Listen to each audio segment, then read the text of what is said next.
Everybody repeat after me, please. Let go, or be dragged. Yeah, there's some relationships that you need to let go of, or they're going to drag you down. And you don't want to allow that to happen to you. The other thing is, don't settle. Don't settle. I just got to a point. I was looking at what I wanted to do with my life, and Mr. Washington, he gave me some tools, work on your mind, and that really expanded my vision of what was possible. And then Mr. Washington said, develop your communication skills, because once you open your mouth, you tell the world who you are. And so as you look at yourself, look at your goals, ask yourself the question, what is it that I bring to the table? And he asked me, what do you want to do? I said, I want to take care of my mother. I want to buy her home. He said, good. He said, how are you going to do that? What value do you bring? And as you think about your goals and dreams, what value do you bring? And so part of what I say is that he was right. Developing your mind, increasing your skills, and practicing OQP. This is my mother, Mrs. Mamie Brown.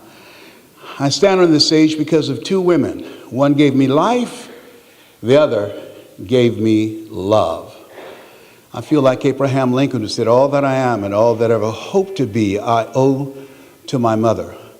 And so I wanted, isn't she beautiful though? Yeah.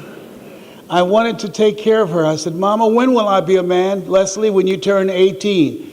I said, when I turn 18, you never pay another bill. I was an entrepreneur for a long time. I used to sell newspapers. Kids don't do that now. I was a kid. We sold newspapers and shine shoes, you know, and cut yards, you know. And so I said, I'm going to buy you a home, Mom. I promise you, you don't have to do that, Leslie. Now, which one am I on, your left or your right? Which I'm the cute one now. Which one am I? You know? I'm on your right. And so I did something that was very important that Mr. Washington said to me, Mr. Brown. He said, develop yourself, work on your mind. How many anybody ever ate sugar cane? Raise your hand. You ever had sugar cane? That's sugar cane, my brother and I eating sugar cane, you know. That's Liberty City back in the day, you know. Let me tell you something. We were so poor the roaches moved out, you know what I'm saying? You know, we out of here. Y'all ain't got nothing up in here, up in here. So that's why, because of my environment, because of my circumstances, and the early environment is everything. The process of developing yourself is major. That's why it's very important that you get the tools that we brought for you, because it's designed to help you to get access and introduce you to a part of yourself that you don't know right now. And I had this friend named Mike Williams, and he told me something. He said, Brownie, I said, what is it? He said, you can do more than be a disc jockey. I used to be a disc jockey. I was at the radio station, I had a big afro and a dashiki, tennis shoes and jeans. And he said, Brownie, I said, what is it? He said, I'm serious, man, you're ignoring me. I said, no, I'm not. And write this down. Get somebody in your life who can see in you what you can't see in yourself. Sometimes you can't see the picture because you're in the frame. And it's very important to get some feedback, caring feedback from people who can see the real you. And I said, what do you mean? He said, you know, you go to those motivational events and you stand around and you talk to us, you make us laugh all the time. And the reason I believe you go see Zig Ziglar and Dr. Norman Vincent Peale and Robert Schuller is because you want to do that. You like to help people. I said, I do. He said, you leave here and you go to St. Anne's Hospital, you go to the prisons and speak to people on a volunteer basis. He said, man, you know what he said, I read this quote, said, you're not born to work for a living, but to live your making. And living your making will make your living.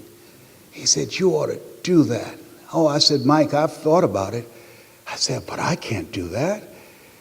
He said, why not? I said, man, I don't have a college education. I never worked for a major corporation. I said, I can't do that. This time we were talking on the phone, and all of a sudden the phone went dead. I called him back. I said, we lost the signal. He said, we did not. I said, what happened? He said, I hung up on you. I said, well, why would you do that? He said, you argue for your limitations, you get to keep them. He said, you better hope that I win this argument with you because you're playing small, Brownie. They don't like you here, and you know it. They tolerate you because you're so good. But I'm saying to you that you're more than a disc jockey. I can see it, man. I can see it, Brownie. I said, really, Mike? He said, yes. I said, wow, man, nobody ever told me that. And then somebody said coincidence is God's way of staying anonymous. I went to a conference, and a guy was speaking, and boy, he was boring. Room as quiet as a graveyard between funerals, you know. But that speech changed my life. He said, you know what? He just stopped like something said, now's the time. He said, there's someone here. This is for you, and you know who you are. That you're supposed to be up here with this microphone. You know who you are. It's been on you. It's been in you. He said, I know I'm not good, but you have a gift, and people have been telling you about it, but you don't believe in you. You know who you are. And he said, the reason I'm standing up here and you're seated out there is because I represent the thoughts you have rejected for yourself. I said, oh my God. I got up and started pacing back and forth. I represent the thoughts that you have rejected for yourself. At that time, telephone calls were a dime. I went into a payphone and I said, Mike. He said, Brownie, what's up? I said, Mike, I'm not rejecting myself anymore. He said, Brownie, what are you talking about? Listen to me. I'm not rejecting myself anymore. He said, Brownie, what happened? I said, don't ask me about that. I said, will you come work with me? Will you train me? I said, I'm ready now. He said, no, you're not. We've been talking about this for 14 years. I said, I know, but I'm ready now, Mike. This is the way that I could take care of my mother. I did not know how I was going to do that. I was a state legislator in Columbus, Ohio, and my sister called me and said, are you sitting down? And I said, no, is Mama okay? She said, no, she's not. She has breast cancer. And I said, oh my God, I'll be right there. I said, no, you don't have to come. We got this. We'll take care of her. We got a very good nursing home to put her in. I said, listen to me. No. Leslie, be reasonable. I said, no, do not touch her. So I had a problem. How could one woman raise 7 children who couldn't take care of themselves, but 7 grown people couldn't take care of one woman? I had a problem with that. Yeah.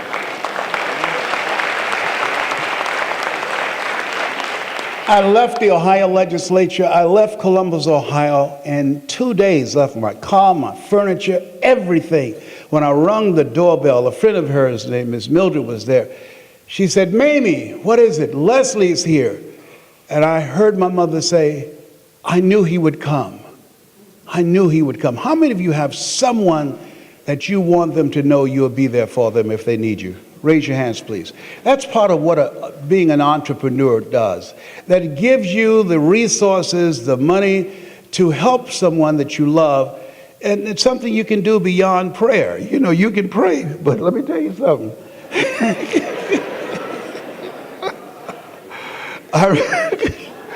I remember I went through a foreclosure, and I prayed all night and had the Bible, and the sheriff came to the door, and I had the Bible over the door. I said, I'm standing on his word.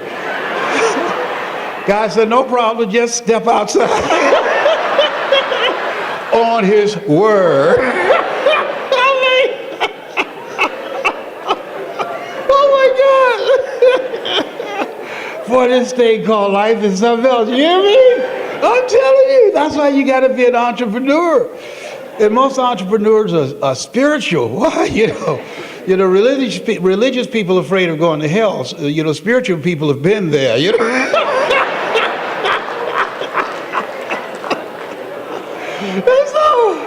So I was praying a lot. I was calling Lord Jesus, Yahweh, Melchizedek. I was chanting Nomo Yoho Renge Kyo. So I said, don't let me lose this house, please. I'm not the only one up in here. There's some others. They're blinky eyes. I see you, you know. I found out a long time ago to get back on your feet is to miss 3 car payments.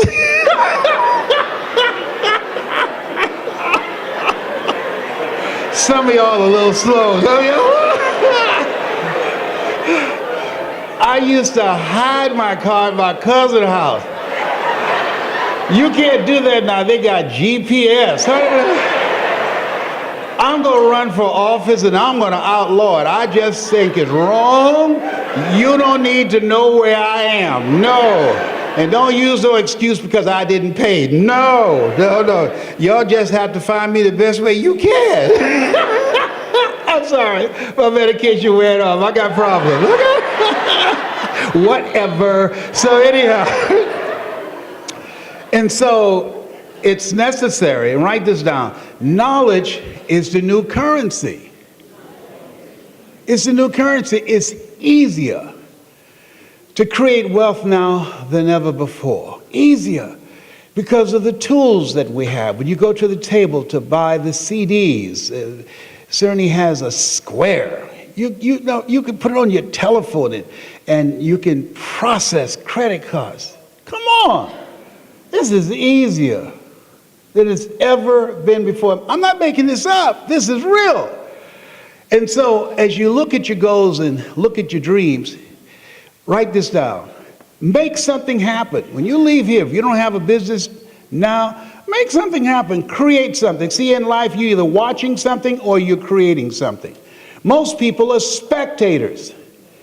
Create something. I'm always looking for new ideas. At 71, I'm not going to be sitting in front of a TV wondering whether or not that LeBron is going to be able to bring a championship to Cleveland, Ohio. Don't even have any tickets. Come on. Yeah. So as you look at your goals and look at yourself, you've got to focus time on developing yourself and learning new things so that you can be flexible, so you can be adaptable, and so you can be versatile. I took my mother in an area of North Miami Beach to see a house that I had identified for her. I took a picture of the house, and I'm asking you to do the same thing, of your dream, 3x5 card.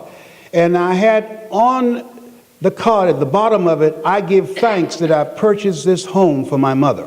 So whatever your dream, get it on 3x5 card and write in an affirmative language that you have already accomplished it. You want to call forth those things that be not as though they were.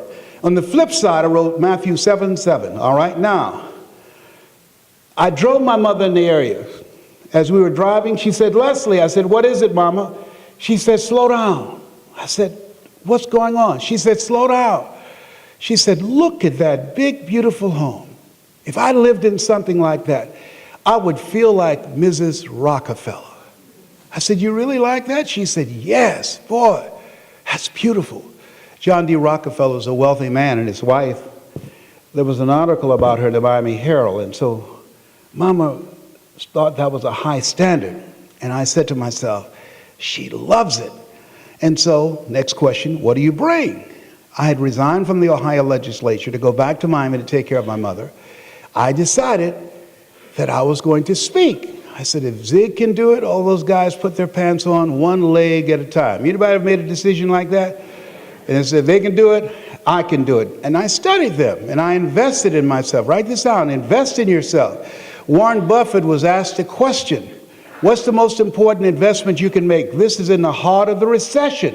Here's a guy who had billions of dollars in real estate, billions of dollars in the stock market. He said the most important investment you can make is in yourself. And so I invested in myself. Mike came down to Miami and he helped me to develop myself and programs that we would approach major corporations with. And so I decided that I was going to, and this brings out the entrepreneur in you. Make it happen. People say, how did you do this? You earned $3 million your third year. How did you do this? I made it happen. John F. Kennedy in 1961 called his cabinet together. He said, we're going to beat the Russians to the moon. And they were prepared to be there for weeks or be there for months. He called a news conference based upon 5 words that he got from Werner von Braun, the most brilliant German scientist of that day. He looked at Werner and said, Werner, what will it take for us to go to the moon? They didn't have computers, they didn't have technology, they didn't have a budget, they didn't have know-how. And Werner looked at him and he said 5 words, the will to do it. The will to do it. What will it take for you to build a successful business? The will to do it. What will it take for you to transform your community? The will to do it. What will it take for you to advance yourself on the job where you are, to grow your income? The will to do it. I'm going to ask the question. I want you to say the will to do it. What would it take for you to heal yourself if you have a sickness in your body? What will it take for you if you've had a setback, lost your job, had to file bankruptcy? Over here too, please wake up. What will it take for you to move your life to that next level where you're living your dream rather than your fears? Shake someone's hand on your right and left and say, I have the will. My favorite book says, whosoever will, let him come. The will to do it. I had friends with MBAs and PhDs. They quit. They stopped. But I kept going. I kept going. And I faced a lot of no's. Write this down. You will fail your way to success.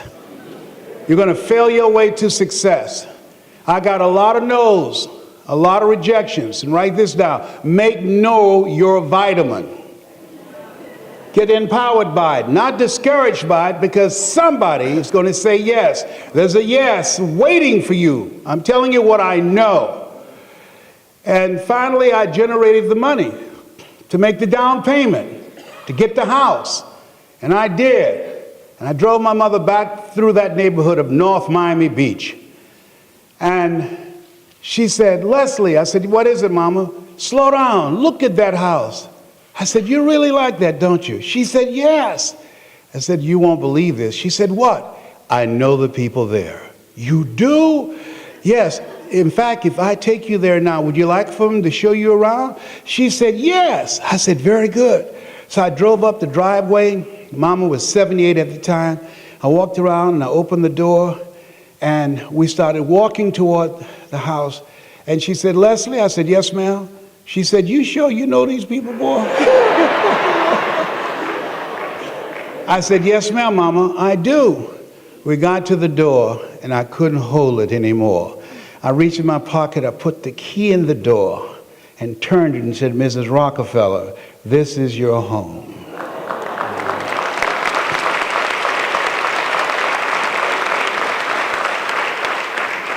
She said, what are you talking about? I said, Mama, this is your home. I bought this for you. It's fully furnished.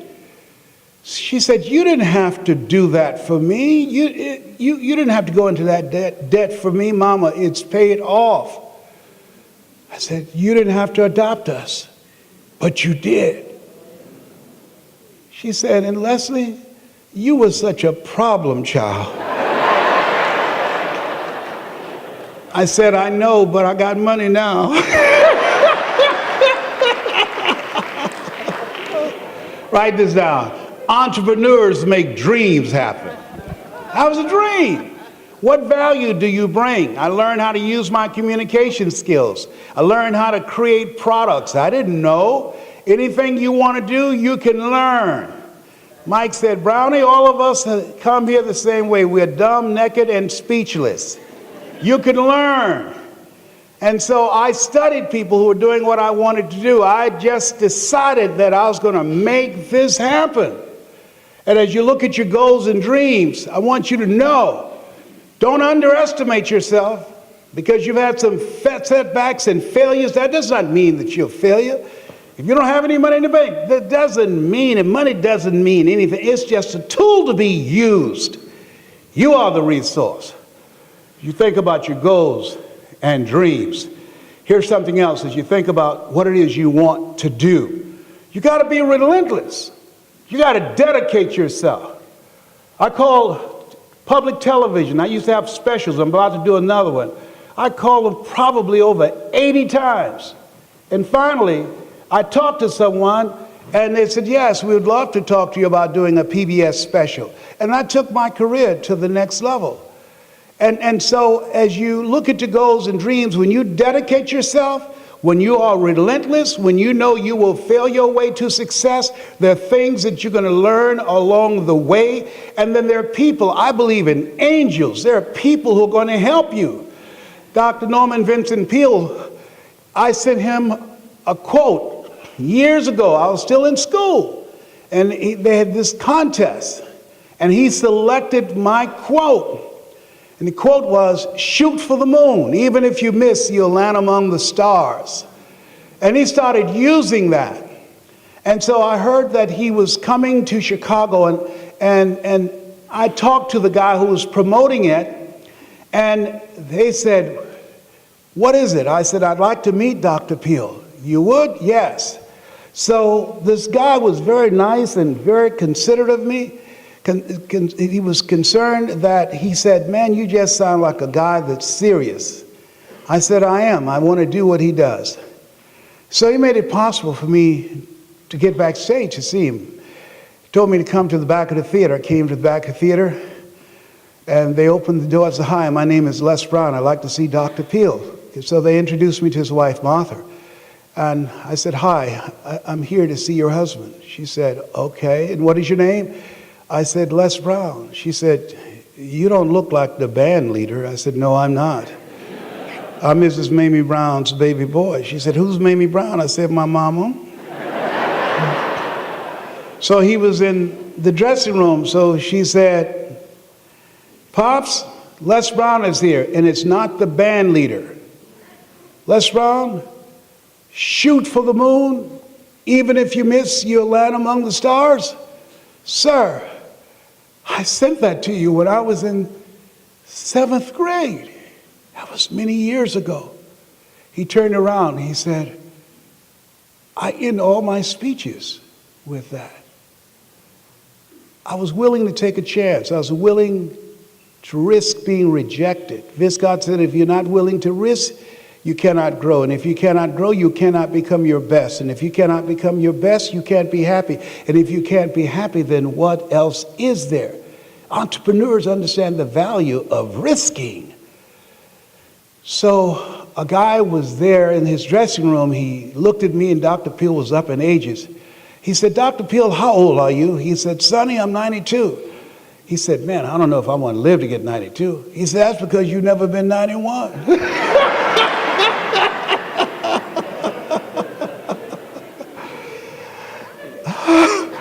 He was a very witty guy, very smart.